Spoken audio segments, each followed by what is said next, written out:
Welcome back to the ROI Podcast, the channel that's obsessed with the art and science of return on investment. Disclaimer, nothing we say here today is advice.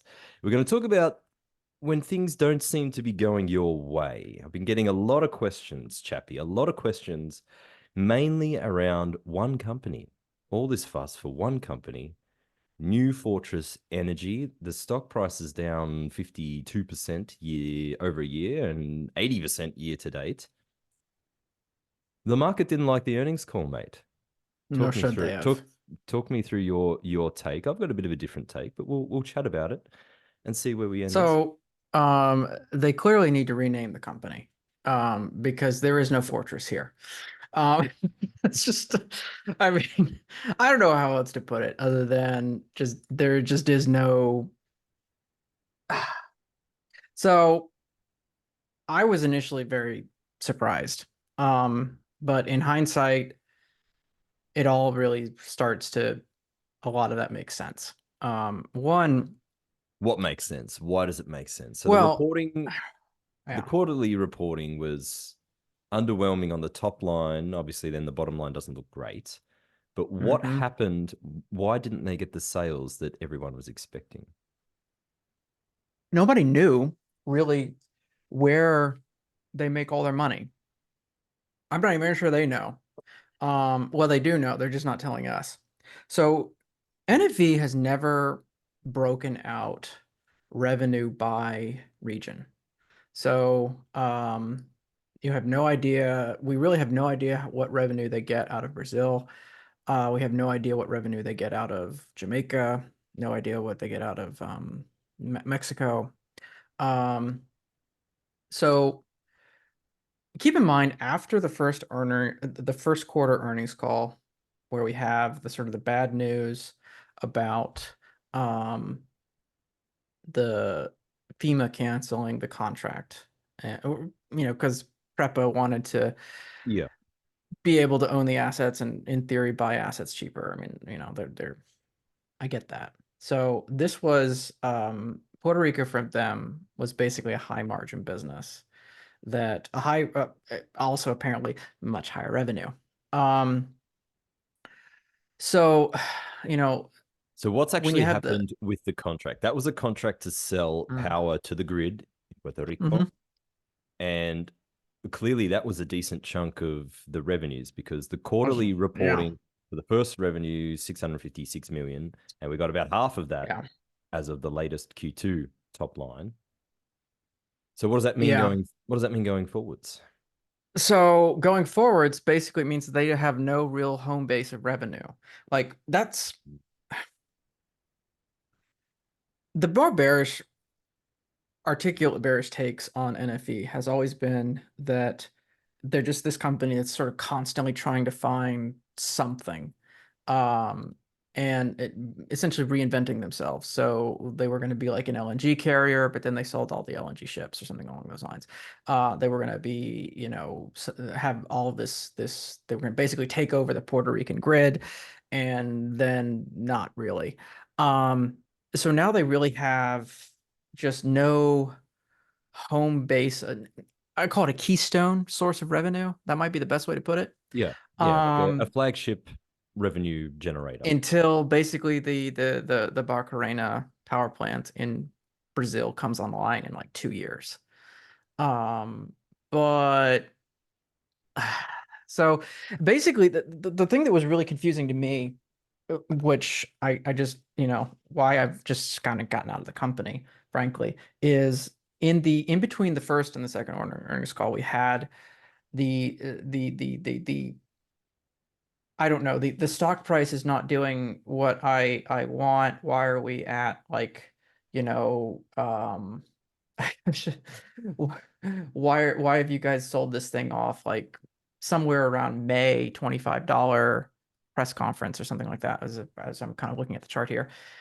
And Wes said on that call that they were at the time still on track towards getting the, let's just basically say, adjusted bullshit earnings, adjusted EBITDA, um, that they forecasted for in the first quarter. basically, which is they were going to get like $5 of EPS or something like that. And it was just like, oh, everything's going to be hunky dory, fantastic, and amazing. Or, well, maybe not. If it wasn't first quarter, it would have been in the December quarter. Yeah. And then we had FEMA tended because they built these two power plants in PR.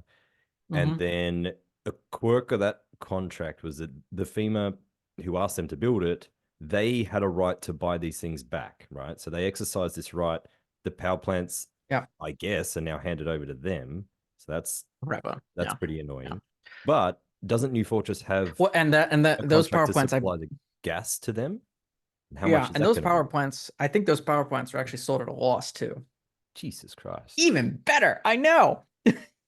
And now that could have been a quirk of accounting because of just, what you're depreciating them at the time. But it wasn't a huge loss. But I think there was like a $70 million loss Yeah, but in first quarter yeah, okay.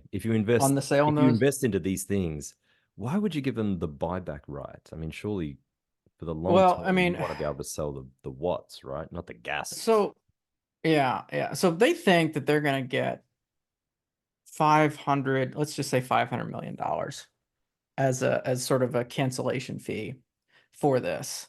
Um, That doesn't sound FEMA like very is, much. well, it's just pure profit though. I mean, it's a lot of money. Yeah, It's a but how lot of much money did for they them. spend? How much did they spend to build these things? Oh, a lot, but but the loss that they've incurred so far on the sale from an accounting perspective, I think is only like $70 million. So if you're going to get Oh, okay. 500 million as a penalty, Okay, you okay. know, Well, that's not too bad. then it's not horrible. I mean, look at it this way. I mean, your net income was 120 Mm, in mhm. last quarter. So instead of, an $86 million loss that they just incurred in the most recent quarter. So basically, there's they just don't explain the business really all that well. To the point that, I mean, I have no confidence in this because I can't predict top line revenue. And if I can't predict top line revenue, then I have no idea what the bottom line is going to be. But the excuse that they made was FLNG one not coming online, which makes zero sense. That's got nothing to FLNG, do with it's not a revenue nothing to source. do. Okay. It's way up here in your chain, whereas you're making revenue like down here. So your gas, LNG, transportation, customers, power plants. Yeah. This not being online does not explain nearly almost what it's, let's see here. Uh Almost $200 million decline quarter over quarter. Like, what? What are you talking about? Actually, over? I mean, well, actually, no, this might be over. Let me see here. Yeah, nearly a $300 million decline quarter over quarter in revenue. That is not due to FLNG. That is entirely due to the loss of the Puerto Rican Okay. contract. Yeah. It just either, and perhaps with some delays in some Brazilian assets coming online, but $300 million. I mean, that is the largest delta in their revenue, top line revenue, I think, in a long time. So, there's just So when are they going to a, cash? When are they going to cash in this 500 million penalty well, payment? who knows? Who knows? I mean, that's the thing. Like, this is the government we're talking about. So the government could, in theory, stretch this out forever. I mean, that's, that is, that could, that could go on for quite a while. So, there is that. It's just, it's very difficult to say as to how quickly FEMA is going to have $500 million to give them. And let's just put it this, I don't think it's in FEMA's budget. I mean, that's like, that's a fairly substantial, I mean, I think FEMA, God, what's FEMA's annual budget? Let's find that out real quick. FEMA has a so they have a gross budget of like 29 billion for fiscal 2023. But that's earmarked for a lot of stuff. I don't know how much of that is going to be like and actually the budget, so and right now for 2024, like according to this, 20.1 billion, 20.2 billion of that is just for the disaster relief funds. So, you know, this that's sort of the problem here of you've got FEMA that definitely, I mean, $500 million can go a long way towards tornadoes or hurricanes. Yeah. And having to give NFE a check here because they canceled the contract early, I mean, Yeah, I guess. Although the yeah, idea was that NFE did all this stuff to stabilize the grid correct. in the event of said hurricane. Yeah. Oh, yeah. All Yeah. right. So okay. That, It's not great. I mean, it's not they will eventually get it, but FEMA could stretch this out for years, yeah. particularly if there was no deadline in the contract for when arbitration or when this had to be settled. So, you know, and we don't know what the contract is, and God knows if they've told anybody. So, good luck. Well, yeah, indeed. Okay. So Um, why are they why and how are they guiding 1.4 to 1.5 billion in EBITDA still for this year? Where's that that? is a really good question. I don't know. Yeah, I think they were guiding for that because they expected that FEMA was just going to pay very quickly. And they clearly don't know what they were, what was a really good guess there as to when, because they'll get that, right? If they can, they could get that if FEMA pays them what they think FEMA should pay them. But the biggest thing was the guide for 2025 and 2026. Yeah. So That was the what are we looking at there? Is that's really hoping that Barcarena comes online, right?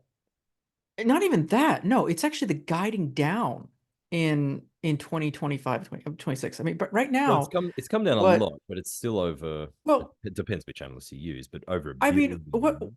what they're saying for EPS diluted in 2024 is $2. In 2025, it's $1. Yeah. So that's weird. Um, and like what the heck is happening there? Because all of a sudden you're projecting higher revenues, but then I mean, it could be because of all of these. They still have, roughly speaking, about $5 billion of 5.3 billion, or actually it's now 6.3 in construction in progress. Now that probably came down with FLNG starting up, but I mean 6.3 billion in construction in progress as of the end of June. That's a lot That's versus property, plant, and equipment that's in service of 2.1. Now, they sort of implied last fall are they going to that get are they going to write down the two power plants in PR then? Is that going to be taken off the mm, PPE? they've already done that. Okay, so Um, that's taken care of. That's not in the book yeah, value anymore. yeah. Ben's whole theory of embedded energy in the company is looking You'll notice between less good. December, look at December, and if you look at December and June, your property, plant, and equipment went down by 300 and something million dollars. Yeah, There you go. That's about your the amount of the sale of the cancellation fee. Yeah, that's your Puerto Rican power plant sale. Basically, those were the assets. Um, so there you go. But again, it's still there's just like a massive amount of construction in progress here. And so now they're, what they were talking about on the call, or what, not necessarily on the call, in the presentation was like, oh yeah, we're going to go for these data centers that need just power now. So we're going to have which behind is the meter which is a good power idea. plants. It's a good idea, but how big is that business? I don't know. I mean, it's to me, it's like it just is like we don't know. We need another high margin business here, Yeah, which we thought we were going to get in Puerto Rico and allow us to start paying down some of this debt. And that's now they that's don't have that. yeah. So, And they also have booked in instead of remember the days when the theory was okay, we got 2.5 billion of capex. Now that's all done. We've finished building what we need to build. Next year it's going to be 500 million. Well, now it's looking more like 2 bill this year, 1.2, 1.4, and then it's going to come down in 2027. And in the meantime, you're carrying a net debt over 8 billion for the next 3 years. Ah, yeah. Where are the cash from operations going to come I from? mean, I don't know if you're gonna get like, they at least are not bold enough to project some sort of time frame for when they're gonna have free cash flow. But to me, this is I don't know. This is just they it's too much too quickly, too biting off too much and Yeah, not well, I necessary, mean, and just they just don't know. someone thinks free cash flow is going to come in 2026 at about a billion. They're going to get to a billion in 2026 now. How much can Baccarena really I how much mean, is Baccarena worth? Assuming at all. that could be roughly speaking, um, well, I mean, they're saying a couple 100 million. So potentially, in 2026. Um, so they're looking at like adjusted EBITDA of uh whatever the heck. So basically 310 million in 2026 and then 470 after that. Now that's nothing to slouch at. Um, but that's looking, you're basically saying that the Baccarena business will be worth $500 million. Okay, cool. Um, but now you've got another big giant power plant here that's going to have more capex and things like that to build. There's just like, and there's going to be delays. You don't know what the power contract is even going to be because there was delays, I guess, in the auctions. Um, the long and short of it is this is an enterprise that doesn't necessarily they have no keystone source of revenue here. They have Mm. a lot of interest, a lot of how do I put that? There's a lot here, and um, you know, not really a solidly clear plan as to, where things are going.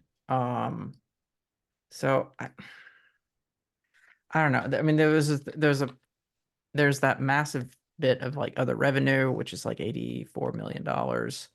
I mean, ultimately, it looks like, I mean, the loss came from the fact that, in terms of costs didn't really change that much. Your operating expenses were roughly the same year over year, but you're, down year over year anyway, You about lost a massive chunk. 150. Yeah, you're down $150 million of revenue. Mm. So yeah, that's going to lead to a loss that you're going to swing, roughly, and that's about what they swung um, from the losses on the versus profit from this time last year. So there isn't really a good indication as to where additional revenue is going to come from. That's kind of the problem. And even if there's going to be like a one-time thing from Puerto Rico, how much are you going to be able to really leverage that? Not just Well, in, considering how much debt they have, that's exactly. So you can't, a lot of that is just going to go to paying down debt, if anything, or servicing debt. Um, so to me, I don't see this idea that they're going to do like, oh yeah, we're going to do like data center behind the meter power plants. Like we've gotten good at setting that up. Okay, well, sure, but those could be like really short-term contracts. I mean, yeah, and you've got a lot of plays in the Permian already where the tech companies are just going to build their own and pay royalty fees to either the E&P gas yeah, producers there instead of flaring it, they're going to try and turn it into power gen. So that's why I've been really digging into the royalty companies through there because I think they've got a win-win. wouldn't be surprised. Yeah, I mean that Okay. that would be the way to go. I mean, basically, it's just it's NFE is a neat business. It could be a very good one, but it's just there's just I don't know. There's a lot. there that um I I, I don't know. I can't, if I can't figure out what the revenue is going to be, and even now, we really don't know. I mean, they did give something of a small breakdown in um where they thought the 2025 margins were going to be. Um, but even then, that's not necessarily, demonstrating like where's your revenue going, like how Yeah. much, that's just demonstrating your margins. I mean, they talked about Well, their it their comes back to your thesis, right? yeah. So my thesis originally, okay, they're going to spend a heap of money to build these big entrenched infrastructure pipeline type business where they're going to take cheap gas, they're going to transform it and transfer it to the end user, which in this case is a government contract. So that's going to last years and years. And they get to buy the gas at historically cheap, low levels, pay a bit to transform it, transfer it, sell it to the grid with power. And that's a massive win, win, win, win, win, win, win. And that doesn't really look so likely now. If they're already talking about, okay, now we're going to be a gas, we're going to supply power plants to data centers and AI and all this sort of stuff. Mm-hmm. That's a big break in my thesis, Chappie. What are Yeah, your and what's it's your it's original it's pretty thesis? much, well, I mean, the thesis here was that they were going to still, the continuation of the thesis was that they were going to be able to sell enough gas into Puerto Rico to make up for the loss of the power plants. And they talked about how they got a sort of a premium on their margin in for that. And to be Yeah, but fair, they gas is they not selling so do, well. yeah. I mean, they did illustrate that they, in their illustrative net margin, they point out that Puerto Rico is one of their higher margin areas, but at the same time, it's just like, Yes. so Even in that case, you're not going to get a multiple re-rate because then you're basically a gas sales company, which is not what yeah, the original thesis was. That was where I thought a lot of people were going wrong. They're saying, hey, no, I was saying this is a utility infrastructure type company. And if yeah. you could execute on that plan, holy moly, this was an amazing opportunity. Well, the thing is that you're going into areas. I think that the weakness, the challenge of it was that you're going into areas and you're competing with like existing supply of power. So, yeah, you're going to set Yeah, up but a that's whole new power diesel plant. generated in places Yeah, like that, right? exactly. So it's like, oh, But it could also be coal as well. Or there's local sources of supply in a grid that is basically working. So you're reliant on basically growth because you're coming in with new supply. Yeah.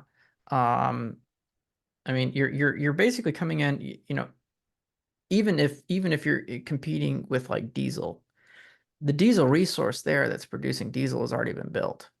It's there. yeah, but So gas is you have to come better. in. Gas is They do. It's so much better, so way much cheaper, better. but you have to build a very expensive port. You have to build a infrastructure to get it there. All of that can cost a lot of money, and that potentially, it's just not going the way that we kind of thought it would go. So No, it's now, to not. be And it's, fair, yeah. yeah, to be fair, maybe this is something in a couple years. I don't know, but um, I think you had a little bit of a bounce off the sell off. It got up to above 14 and just immediately sold off again. I think this is fairly clearly headed to single digits, and it's just the way it's going. Um, to me, like I said, I am completely out of it. I'm done. Um, when it's not that I'm not accusing management of lying, but mm, They're not you know. they're not exactly transparent in No, terms of yeah, it's not that they're yeah, totally. That's they, I mean, this makes like, something like a Petrobras that is a massively much bigger, far more complicated business. And they're able to explain what they do and how they do it so much easier than what NFE does. I mean, this is a little teeny tiny podunk business, and they just do not really break down how they make money, and where they make money, and that's sort maybe of they the should go into problem.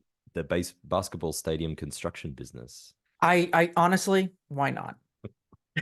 I mean, at this point, um, it's just like, you know, This is what I don't understand, because Wes has a lot of money in this I thing. know.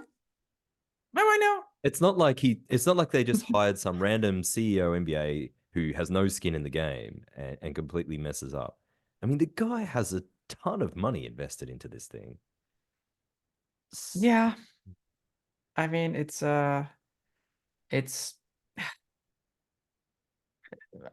probably several, I mean, I wouldn't say multiple billions, but at least, if you look at the APIC, the additional paid in capital number, that's probably close to $400-500 million Yeah. here. So, it's technically I mean, it's a profitable enterprise. It has been for quite some time, but at the same time, it's also just not necessarily like it has a yield now. I mean, that's the thing. Like, Come on, mate. you're at like a 3% yield here. So, There's no you yield know, on this thing.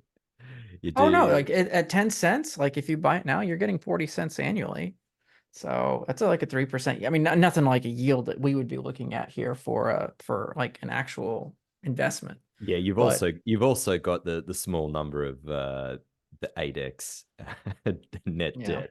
So how stable is this yield? And it's not going the way that I wanted in terms of being an embedded energy play and then turning into a capital light infrastructure utility type play. Chappie, why do I deviate when I could just buy nice capital light inflation beneficiaries at 65, 70% net income margin, sometimes 100% gross operating margin, double-digit revenue growth? Every time I stray from my thesis, well, not every time, but sometimes, I just think to myself, maybe I should have just bought more royalty and call it a I day. mean, But maybe here's a so. curveball. Yeah. So sorry to interrupt. No, no, no. Keep What going. happens if this thing went bankrupt? They restructured, you took away the debt, and then you had another public offering. That might be interesting. It's Not I saying have a it's going hard to time happen. finding, it would be, I think they're a long way away from a bankruptcy. Um, Yeah, now, so is Seagate apparently. yeah, well, tell me that too. So that's why I'm more inclined to say that they're sort of a long way away from bankruptcy. But, they do have an $80 million of interest every quarter. That's nothing to just, completely dismiss. But I I can't, since I don't know what their revenue is going to do. I'll just be honest. I have no idea. I don't think anybody does. I don't even think they do. I would be more inclined to forecast the bankruptcy chances here in after next quarter's earnings. Because if they don't find, if this could have just been like a one-off, cool. Maybe it was. Yeah. But if not, okay. Then that could be. I mean, your operating income for the quarter was 50 million. So, if that keeps up, then yeah, then you've got a problem. So, Yeah. So, New Fortress, you're out. I have a tiny bit of exposure left. yeah. It was the only stock of not the only stock. It was something I traded quite well. And I had a small exposure, and I've got a little bit left in one portfolio. We'll see what happens. Hmm. But it's not looking great. What else should we talk about? You mentioned Petrobras. That used to Oh be yeah, radar for a lot of doing people, fantastic. and Oh, I apparently have no one's talking about it now. What's going well, on? I have probably my largest percentage holding, or actually the largest value holding of it's become the biggest position I've ever had. It's actually it's even bigger than when I was long, like originally, and then I got out after the whole drama llama, if you as you recall, in the earlier part of the year. Yes, that And was then I quite got the back drama. in, um basically around the cancellation, the dividend, the extra dividend drama, with around basically what was going to happen with Paraches and things like that. So And originally you and I had spoken and we said, look, if Pratesh goes, we're probably going to go because then we don't know yeah, what is and going it, and I did and yeah, briefly. so did I. So, just to, to be clear, I got back in around, the first tranche was around $14, and then, or a little over 14, and then, the second, but that has been paid for by the dividend, even more so. And then in addition, another tranche here, around $13. So, for the, So just a, what made you get back in? Because you're looking at declines Mhm. in a few of the metrics, net income Yeah. being one. So what's going on? Why are you So, back into this thing? oh, because everything is fine. I mean, it's just like keep calm and keep buying Petrobras. I mean, that's to put it bluntly. That's just kind of the way to put it.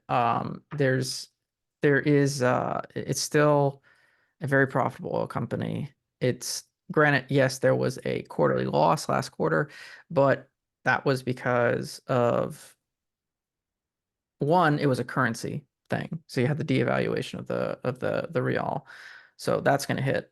Then you also had a tax settlement charge, which we knew was coming. Mm. And then there was another one for, the accrual for the retirement, healthcare benefit obligations.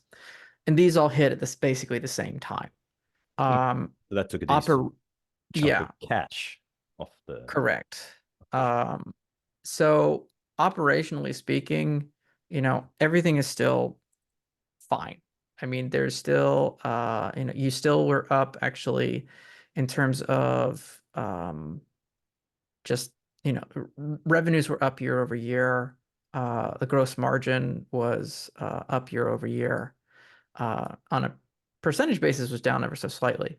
But I mean, again, this is a company that, they still have higher, operating margins than they have higher operating and gross margins than Exxon still. So again, it's still the most profitable integrated major on the planet. Um, and you have fuel prices that are now going back up in Brazil. Um, so again, and they're doing exactly what they said that they were going to do with the dividend reserve, which is that, because of course they had that loss, from an operating perspective, they have to dip into that reserve to pay the dividend, and they did. That's exactly what they told you that they were going to do. That We just we didn't believe them at one point. Yeah, exactly. We just didn't believe it. It was like, okay, what's really going on here? Like, Okay. no, we're going to even out the dividend, um, by having this profit reserve account, and, because of the net loss in second quarter, they had to dip into that, um, and did exactly what they said they were going to do. I mean, it's still being paid from operating cash flows, but in the way that there's because of the net loss, there Yeah. becomes a Because the way that, operating cash flow wasn't enough to no, cover the operating expenses. cash flow was, yeah, it It was was. actually, but But why did they dip into the reserve fund then?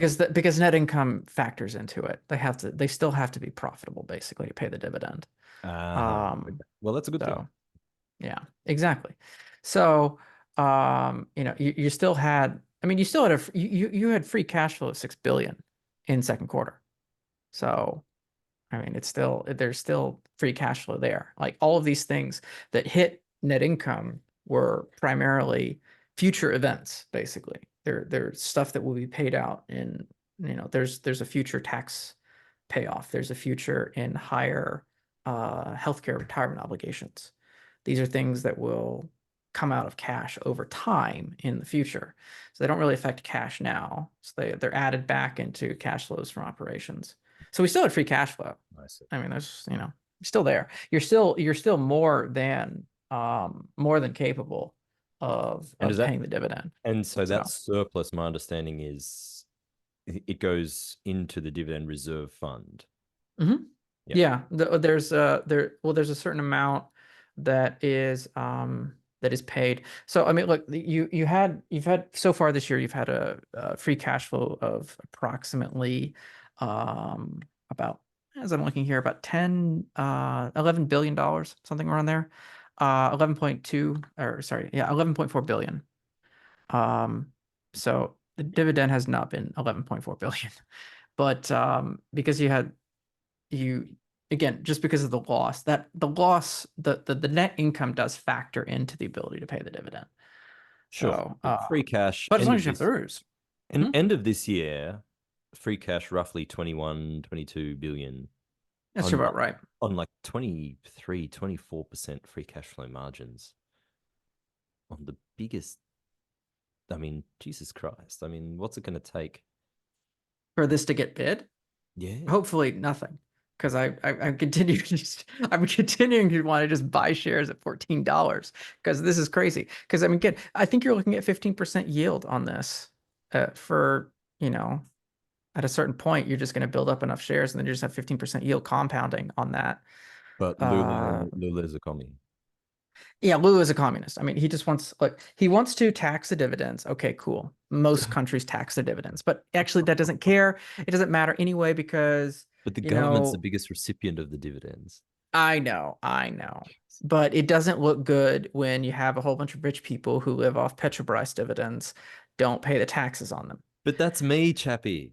I know, but don't But worry. I don't get to vote in As Brazil. a foreign investor, you should have a tax credit for taxes. At least if you're an American, you will have a tax credit for foreign taxes paid. So you're gonna have to pay the taxes on it anyway. So whether the only people that this could conceivably even affect are people in tax-free accounts. Now, from my understanding, I don't know if there's actually going to be withholding on this or not. I think it's Oh, only going to be for Brazilian taxpayers. It may not be for foreigners. So, yeah, that's good news. Um, because if there's no withholding, then it's just Brazilian taxpayers. But if there is withholding, then then this may just be a nothing burger for us. Um, that's so for you there you go. in the Well, US. yeah, I mean, well, if you own the If you own the ADRs, yeah, if you're in the ADRs, then you're probably fine. Yeah, I would think so. Then again, I don't know your tax situation, so but in for American taxpayers, this is probably a nothing burger. So because again, it's like the tax rates here are 20%. I don't think they're going to go higher in Brazil. This is, who knows what they're going to end up taxing them as. But I'd say that. yeah, we'll see.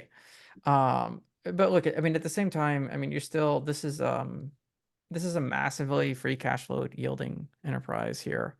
It I really is. do believe they lowered some of the guidance for what they were going to spend this year based on, slightly lower oil prices. So they are aligning CapEx with profits.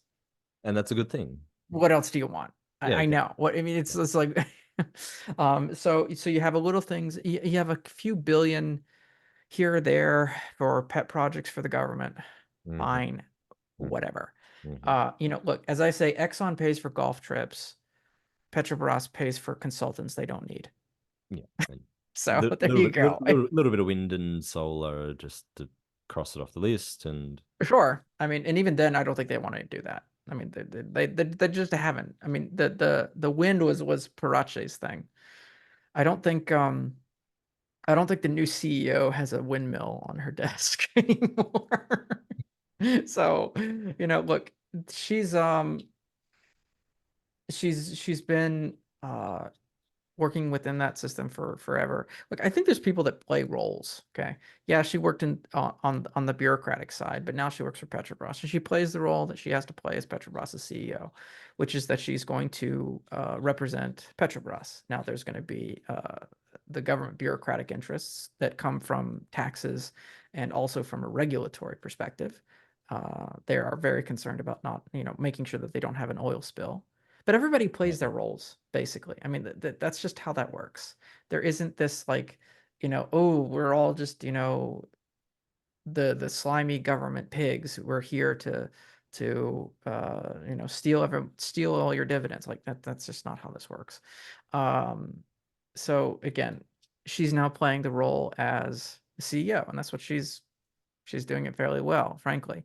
Good for her. She's gotten the she's I mean in somewhat of an interesting move. I mean, she kind of threatened to take the company over to Africa unless they got their drilling permits in the equatorial margin, and it worked. What do you know?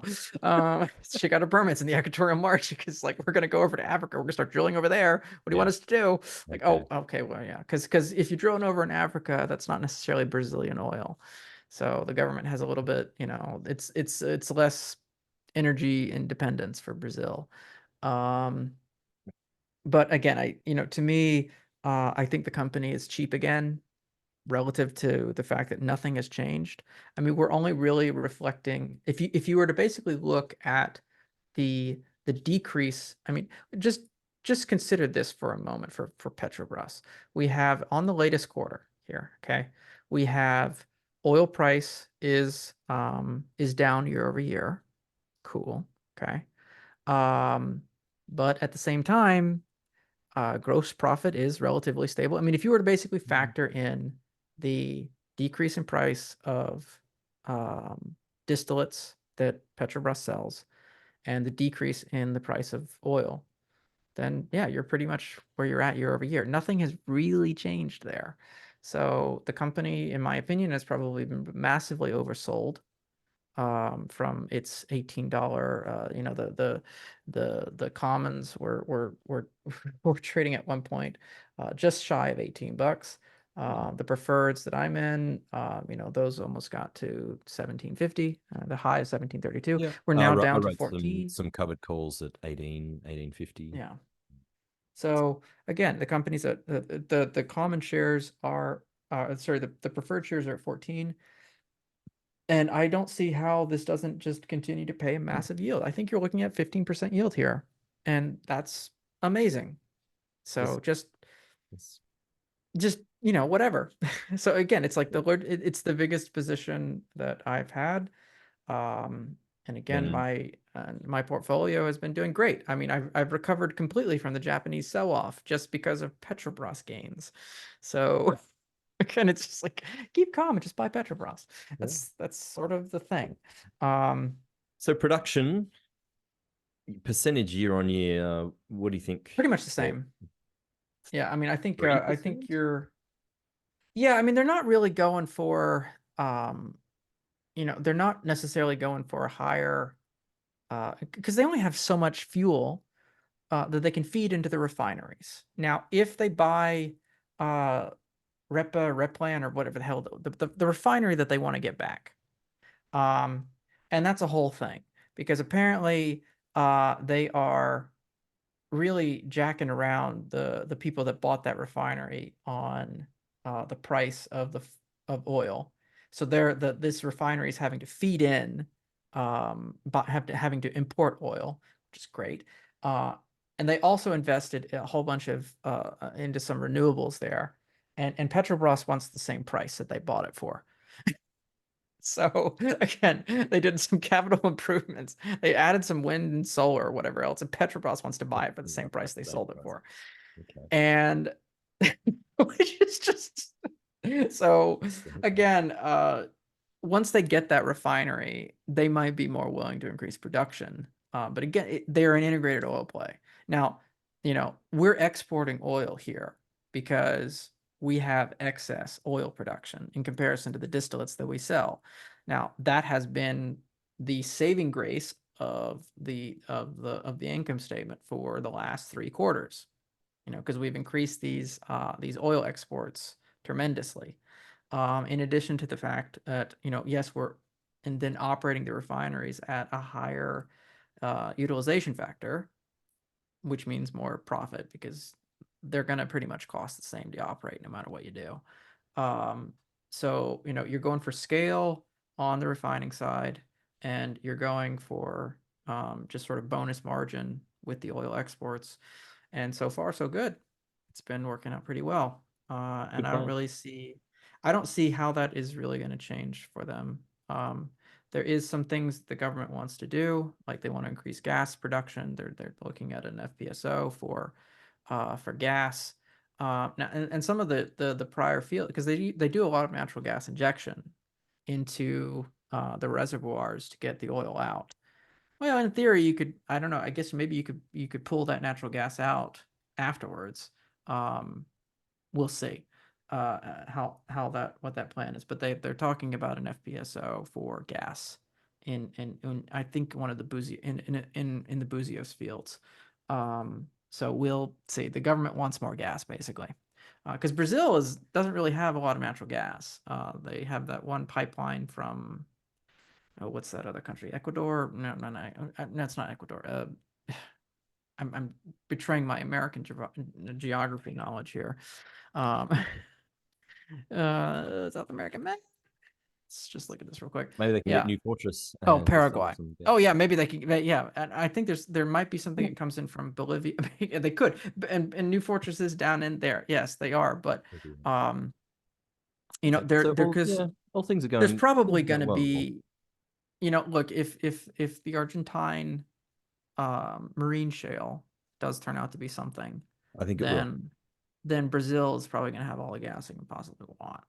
Yeah. So, Plus um, they've got onshore um yeah, they just got onshore gas in Vaca Muerta as well, and that's going ahead. There've been, I think, 4 or 5 new projects already assigned. So it's all going well south yeah, of the border.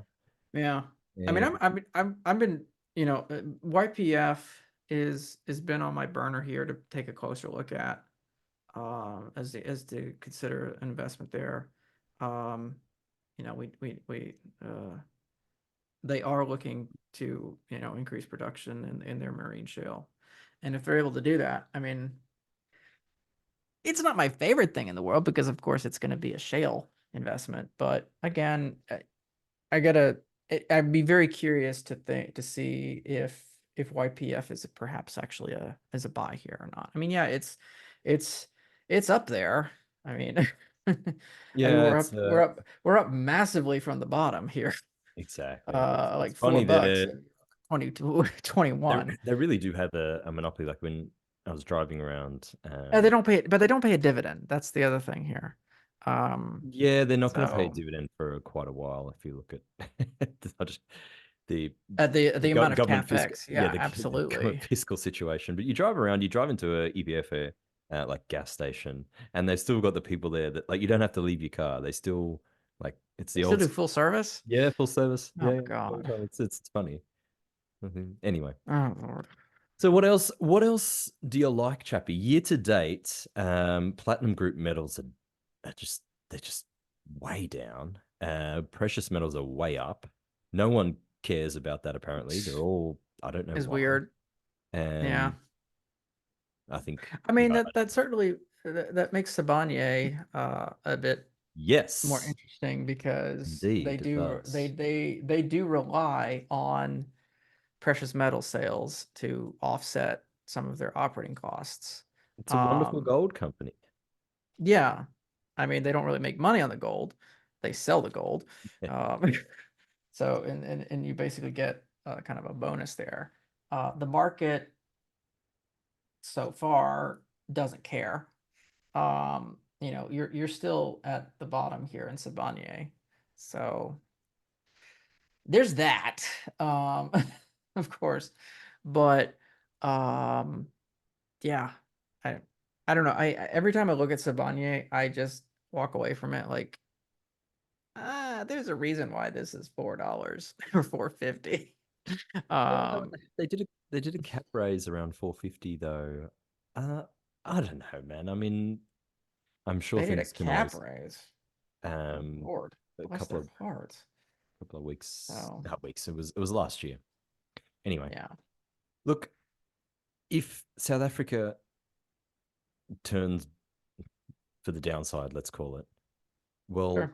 what does that do for platinum group prices around the world? Because that's, 80% of the supply, and there's still water is outside of South Africa. Yeah. Um, I mean, the big issue, if you're looking at the chart, is palladium still continues to fall down in price. So in the platinum group metals, if you're, these can all kind of be substitutes with each other, basically. Like if you don't, Yeah, but that if you're looking takes for these, time. yeah, but if you're looking for like catalytic metals, like if you're a Ford and you're looking for metals that you're going to use in your catalyst, if platinum's too expensive, you use palladium, and vice versa.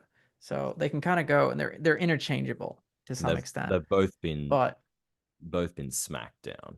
yes, oh yeah. Well, platinum is They're about the is same doing price all though. right. Yeah, and platinum's doing all right, but it's sort of, let's just be clear, pretty much flat as it or has been. It's palladium that has come way down in price. Um, so again, there's that, but and then there's a the the other one, but again, that one's actually quite small for them. I think I forgot the name. The rhodium. Yeah, the rhodium. The rhodium is, you don't even have a futures exchange, viable futures exchange for rhodium, so it's pretty bad. Yeah. It's Apparently but there are contracts. I don't know if they're spot well, there are contracts. contracts. They're just not much Yeah. of them. Yeah, exactly. So, um, Interesting. I mean, So what are we nickel doing is. then? Are you doing anything with gold? Doing anything with silver? I feel like I've missed that move if I was ever going to do anything with them. I mean, silver What about the has jumped up. royalties? What about the royalties, Chappie? I have never royalty plays are so expensive, man.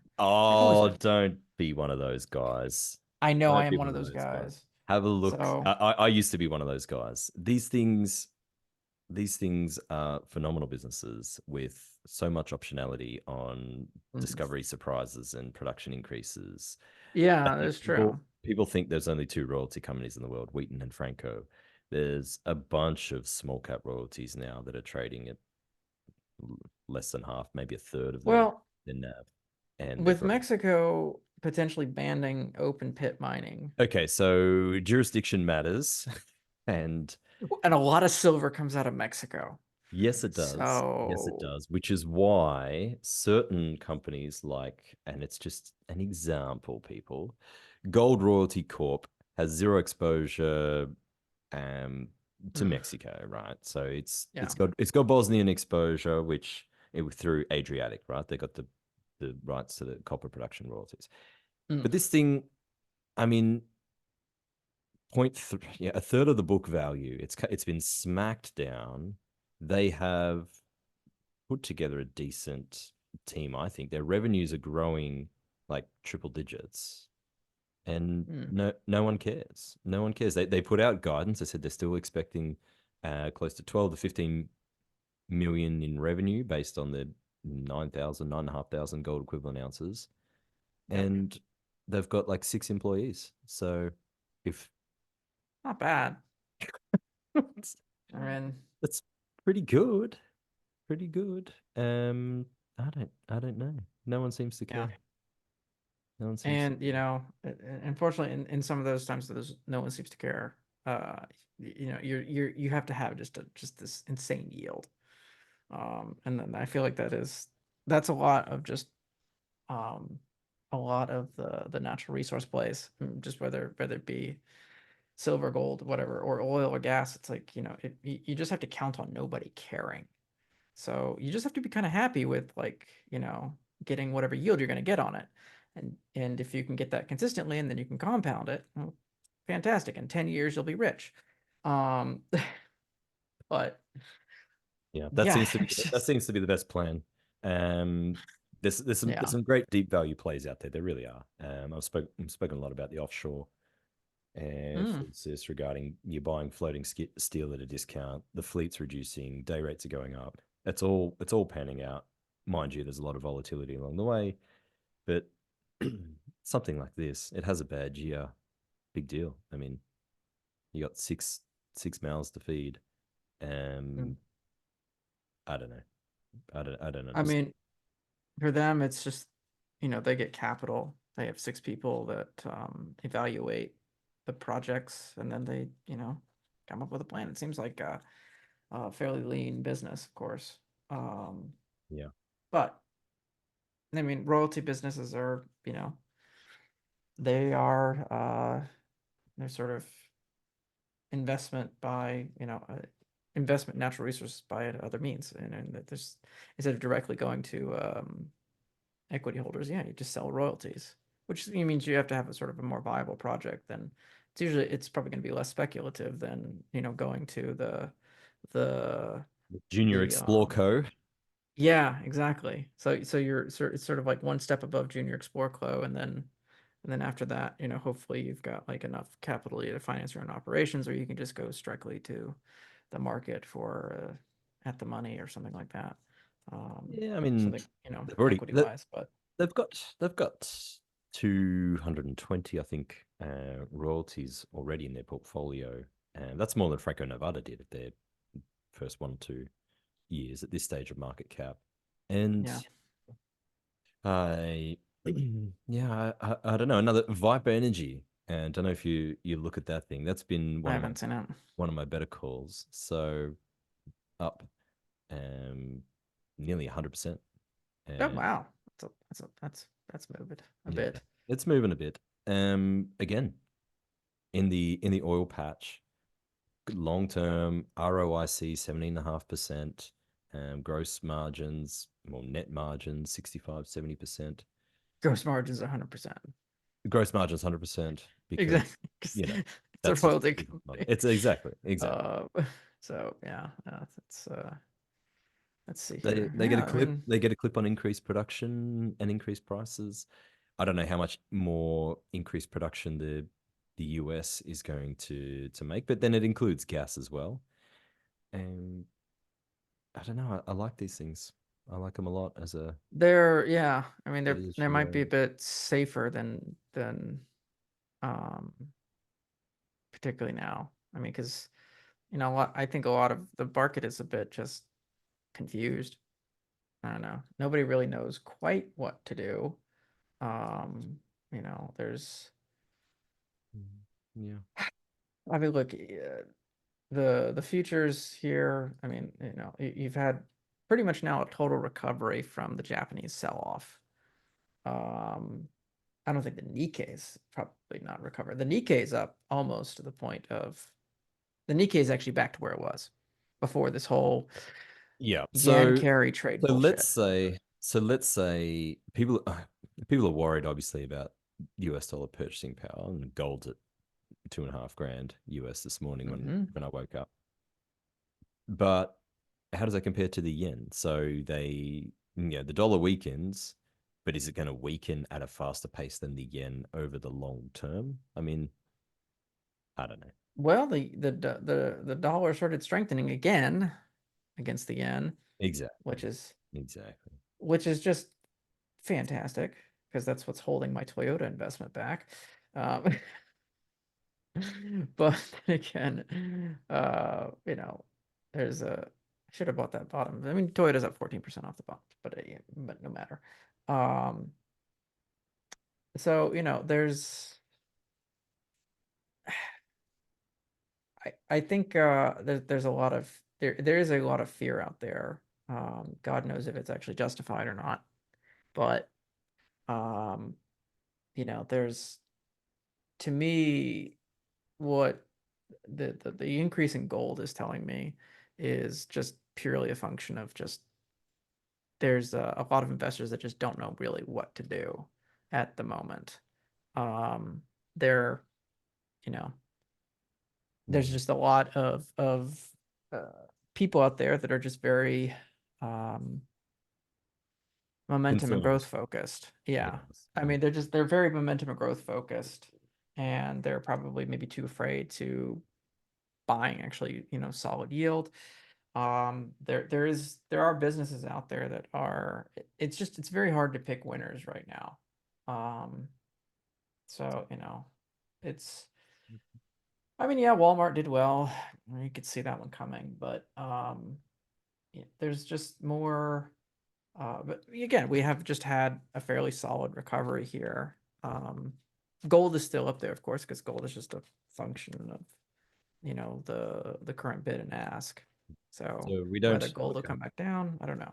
So you're not in, Um, you're not really in the metals as such. Is there anything else before we wrap Iron up? ore, but I mean, other than that, I mean, I'm just in iron ore because it's In so iron? cheap now. Yeah, it is I cheap. mean, Cheap as chips. do I think it's gonna go lower than where it is now? I mean, it could, but I mean, China would be in like a full blown depression. Um, so So there's that how are we playing iron ore then? just through valet. Well, So yeah. yeah, So you get a bit of um, copper exposure. You get a bit of metals you get a exposure. bit of everything, Yeah. and if someone comes in and buys the copper, um, then you can have a fairly substantial dividend there. Yeah. So there's I mean, iron ore, it's just ticked below 100. yeah, It's and not crisis which levels. exactly. I mean, and I don't think it's going to get much cheaper. But it could. I mean, steel is there's a lot of steel is getting cheap. There's sort of a threatening that that steel prices are now going to break down, probably because iron ore is cheap, of course. But there's uh, I mean, if we look at it this way, it's everything is kind of a function of liquidity, and where's the liquidity going right now? It's bidding up gold. It's rushing back into overpriced tech stocks. Um, Everybody still thinks that that I guess everything is going to be fine. We'll see, but there's sometimes these sell-offs are just opportunities for little rotations. It appears that the rotation has been canceled again. Um, Okay.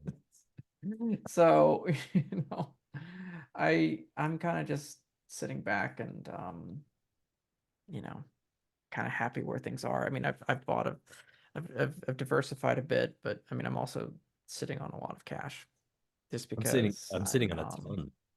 Probably my highest percentage ever in yeah, my I'm probably like private 50% portfolio. cash. I think 50% cash right now, I'm which at six. is a I'm at lot. 60 at Oh, well, you're even higher than I am. not in my like publicly facing portfolios that people have access to. I've obviously deployed a bit more there, but Yeah, personally, I just and it's a pain in the ass. I don't know where to put it other than maybe royalties, yeah. T bills for now, T bills on chill until I find that Yeah, I mean, there just isn't a lot.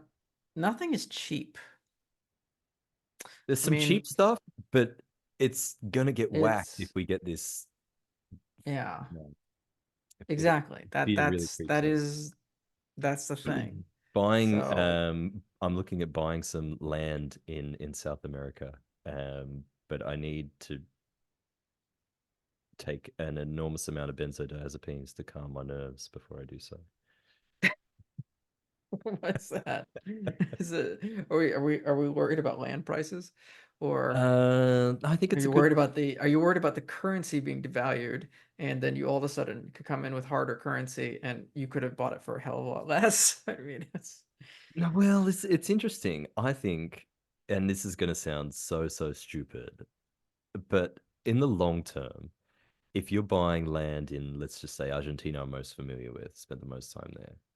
USD, it's doing okay. It'll hold. There's different ways that that you can have income streams off that land, and mm, and you can have basically whichever currency you want that you can charge in USD now that Mina is in charge. You can do pesos. You can do whatever you want. The land prices have been priced in USD basically for ages. But what happens if, these guys are actually running a surplus? What happens if the peso really strengthens against the USD? And I don't think that's going to happen anytime soon, but in a decade, in 2 decades of budget surplus and blowing up the central bank, maybe, I don't know. I think yeah. worst comes to worst, Um, I got a nice place to live in the mountains.